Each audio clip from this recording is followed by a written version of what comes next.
apa gapura. Gapura 1 dan 2 itu untuk memasuki benteng itu sendiri. Nah, ada bilik-bilik kecil. Kemungkinan sebelum masuk ke istana itu harus seperti sekarang ya, ada ring 1, ring 2, ring 3. Itu harus disterilkan dulu ke ruang sebelah sini. Nah, seperti ini.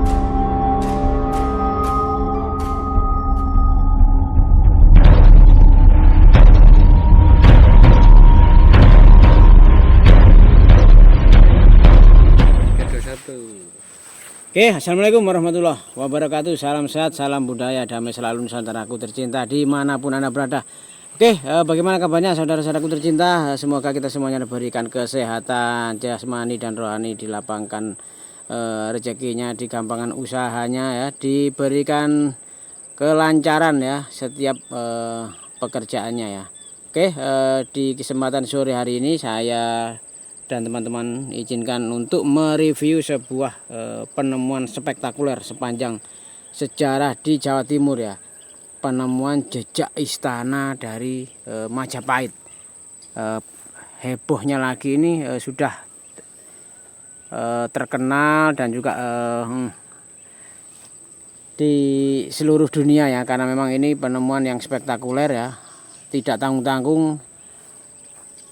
Seluas 6 hektar ya lahannya ini ya. Sedangkan dinding luarnya istana dari Brewengker ini panjangnya sekitar 315 meter. Seperti apa? Yuk ikuti perjalanan kita kali ini, jangan di skip biar tahu dan tidak terlewatkan setiap momen-momen gambar yang ada. Nah, kita ada di atasnya ini teman-teman ya. Kita ada di atas dari temuan struktur yang diduga adalah pagar luar dari benteng Raja Brewengker atau paman dari pendiri Majapahit ya saat itu ya.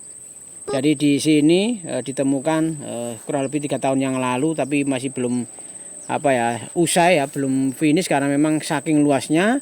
Jadi banyak sekali kendala-kendala atau faktor-faktor yang perlu diselesaikan ya, dari mulai pembebasan lahan untuk mengkaji ini butuh para ahli arkeolog dan juga para pakar-pakar yang memang harus kompeten ya di bidangnya ya, karena tidak gampang ya untuk meneliti penemuan yang sudah usianya ini diperkirakan sudah ratusan tahun yang lalu.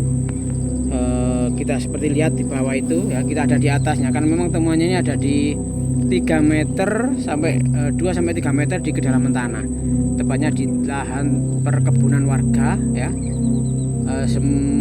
Kita lihat ini mengarah ke utara, membujur ke utara. Ini panjangnya 315 meter ya, bisa dibayangkan ya. Pada zaman dahulu nenek moyang kita, leluhur kita dengan keterbatasan yang ada ya, belum seperti sekarang ini ya, ada alat berat, ada alat-alat mesin-mesin yang canggih, bahan-bahan juga sudah lengkap, besi, semen. Tapi di waktu itu dengan alat yang sekadarnya dan juga kita tahu sendiri perekonomian kita dulu jelasnya tidak seperti sekarang, tapi leluhur kita sudah bisa membuat karya megah yang seperti saat ini. Oke, kita coba masuk lebih dalam lagi, mendekat ya. Dari benteng pagar luarnya saja tebalnya itu kurang lebih 2 sampai 3 meter ya teman-teman ya. Yang mana itu? Yang ini, iya, posisi yang ini ya? Bisa kita lihat ya ini ya. Oh, itu tebal sekali. Tapi itu posisinya rapi sekali ya? Iya ya. Samping-sampingnya itu loh. Benteng atau pagar pembatas yang sisi barat. Ini sisi barat ya, bisa dibayangkan. Sisi barat ya berarti ya. Pagar bentengnya aja sedemikian besar. Tebalnya dan besar itu. Bagaimana isi dari sisi timur utamanya, bahan utamanya. Nanti kita akan review semuanya. Kita lihat dari sisi baratnya dulu. Ada kurang lebih 315 meter dengan panjangnya 315 meter, lebarnya 3 meter ya, di luas lahan 6 hektar. Ya, jadi situs ini tidak jauh dari pemakaman umum. Oke, kita masuk ke dalam atau kita lihat atas saja ini dulu teman-teman? Kita turun aja nggak apa-apa ini. Yo, ya, yang satu minta turun gitu. Yang ke atas gimana ini? Nanti ke review. Oh ya, kita dari atas saja. Oke, Guru. Kita lihat dari atas ya. Jadi biar tahu pemandangan tampak dari atas. Ini dekat sekali dengan pemakaman Dusun Bendo ya teman-teman. Nah itu makamnya. Mana makamnya? Nah itu makam umum ya. Itu makam umum. Itu pemakaman umum. Oh, Ya. itu pemakaman umum Iya. yang itu. Kalau yang sebelah sini ini apa yang ini? Ini pundennya. Oh, Kayak itu pundennya. punden. Nah, itu punden. Di pemakaman umum itu juga ada temuan yang juga spektakuler. Oh, di sana. Di sana juga ada batu-batuan besar, batu boulder. Dan juga sempat ditemukan kerangka mayat pada di kemungkinan era tua ya, entah memang sebelum atau sesudah Majapahit, masih dalam penelitian. Tapi kita akan review yang ada di sini dulu. Ini Iya, adalah iya. benteng yang paling barat. Bisa kita lihat, nah, ini diperkirakan adalah pintu gerbangnya. Pintu gerbangnya bisa dilihat ya, kalau dari baratnya itu menjorok keluar, itu ada gapura. Gapura 1 dan 2 itu untuk memasuki benteng itu sendiri. Nah, ada bilik-bilik kecil. Kemungkinan sebelum masuk ke istana itu harus seperti sekarang ya, ada ring 1, ring 2, ring 3. Itu harus disterilkan dulu ke ruang sebelah sini. Nah, seperti ini ya teman-teman. Ini hanya perkiraan saja ya, kalau kita lihat. Nah, ini menjorok ke luar ya. Ini sepertinya ini juga tiang besar. Tiang besar ya, menjorok keluar dan ke dalam. Jadi para arkeolog memang sangat ekstra kerja keras dan juga sangat berhati-hati untuk menyimpulkan ini. Ini hanya masih perkiraan saja ya, karena memang masih dalam proses penelitian, pengkajian dengan teman-teman yang ada. Kebanyakan memang dari bata merah. Bisa dibayangkan ya, lahan seluas itu habis berapa kubik ya bata merahnya. Bata merahnya itu ya. Nah, dan Apalagi ukurannya sangat besar-besar. makanya bisa kita bayangkan nenek moyang kita dulu teknologi seperti apa yang digunakan. Nah, kita sebagai generasi penerusnya, kita harus punya istilahnya ilmu untuk mempelajari hal-hal seperti ini. Ini tugas kita, merawatnya, melestarikan, dan juga mempelajari apa yang bisa kita ambil, kita petik dari penemuan ini. Jadi arkeolog ini sudah melakukan penggalian selama beberapa tahap ya untuk situs ini. Oke, kita ke sana. Jadi berangkat dari hipotesis bahwa situs ini merupakan tempat pendarmaan Mahesa Cempaka. Apa artinya pendarmaan itu? Ya, pendarmaan ya istilahnya itu seperti tempat untuk mensucikan diri ya, kemungkinan ya ini kemungkinan Untuk peribadatan termasuk ya? Peribadatan, pendarmaan ya, atau untuk kalau orang muslim mungkin tempat peristirahatan terakhir mungkin ya, seperti itu ya. Mahesa Cempaka itu atau Narasingamurti itu adalah kakek dari pendiri kerajaan Majapahit yang bernama Raden Wijaya. Nah, bisa kita lihat itu teman-teman ya, pintu masuknya ya, bisa kita lihat. Kita hanya bisa membayangkan dengan temuan yang ada ini. Ini diduga pintu paling barat. Kita akan ke sana.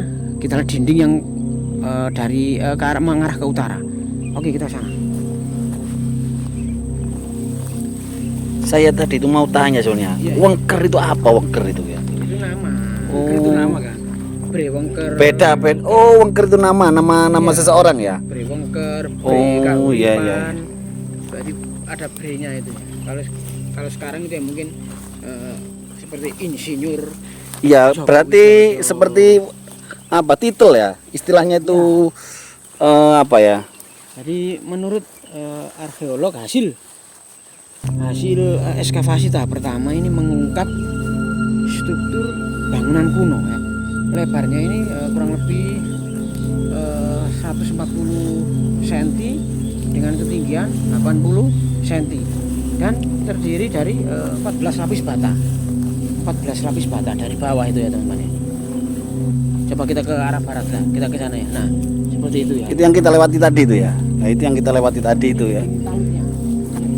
Setiap beberapa meter itu ada menjorok keluar seperti ini. Oh iya iya. Nah, setiap beberapa meter kita ke sana ya, ada menjorok keluar. Nah, ini sudah terpikirkan oleh nenek moyang kita dulu ya. Sebenarnya itu nggak jauh beda sama bangunan yang sekarang Iya, kan? jadi memang Ada menjorok keluar seperti ini. Kalau sekarang itu namanya apa ya?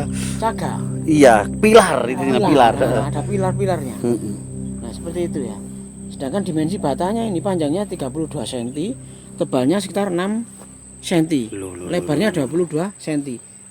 sangat lebar sekali, beda dengan bata Lebar ukuran dan sekarang. tebal. Iya. Mm-mm. Jadi terdapat pilar-pilar dinding ini di sisi timurnya ya. Jarak antara pilar yang satu dengan yang lainnya ini kurang lebih 5,5 meter. Bisa kita lihat ya. Padahal nggak pakai semen loh ya orang dulu itu. Nah, itulah hebatnya leluhur kita, tanpa semen, tanpa besi, tapi masih bisa kuat ya. Bisa kita nikmati sampai sekarang. Berapa ratus tahun yang lalu ya, bisa kita lihat ya. Oke, kita ke sana terus ya. Duh, lihat mana ini, itu buntu ya?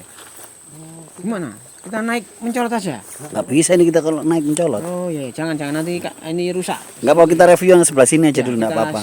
Sebetulnya nanti rusak. Nah, karena tugas kita adalah melestarikan, kita jangan sampai masuk ke area suci ini ya teman-teman ya. Kita menghormati, ada pemeluk agama lain yang menganggap bahwa bangunan-bangunan seperti ini adalah bangunan pendarmaan, bangunan suci. Nah, seperti itu teman-teman ya.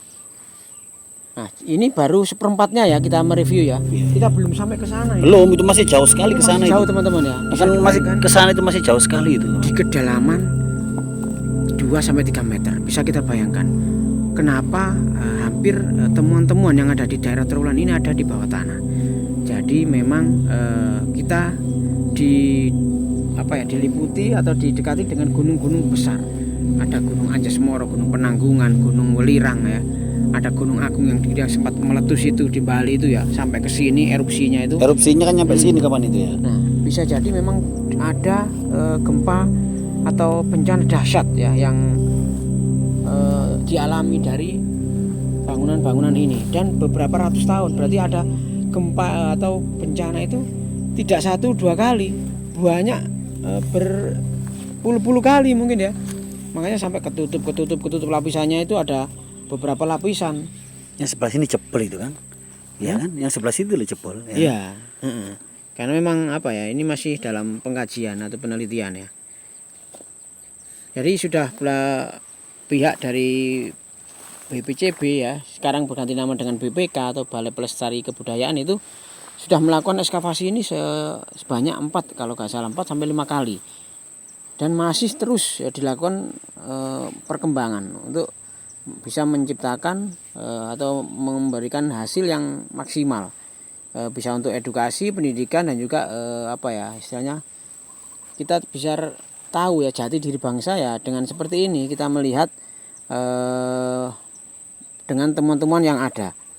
Jadi kalau lihat menurut para ahli dari situs yang Kumitir, yang ada di Dusun Kumitir ini, diduga merupakan istana Brewengker ya. Jadi merupakan menantu dari pendiri kerajaan Majapahit, Raden Wijaya. Seperti itu teman-teman. Gimana? Kita kemana lagi nih?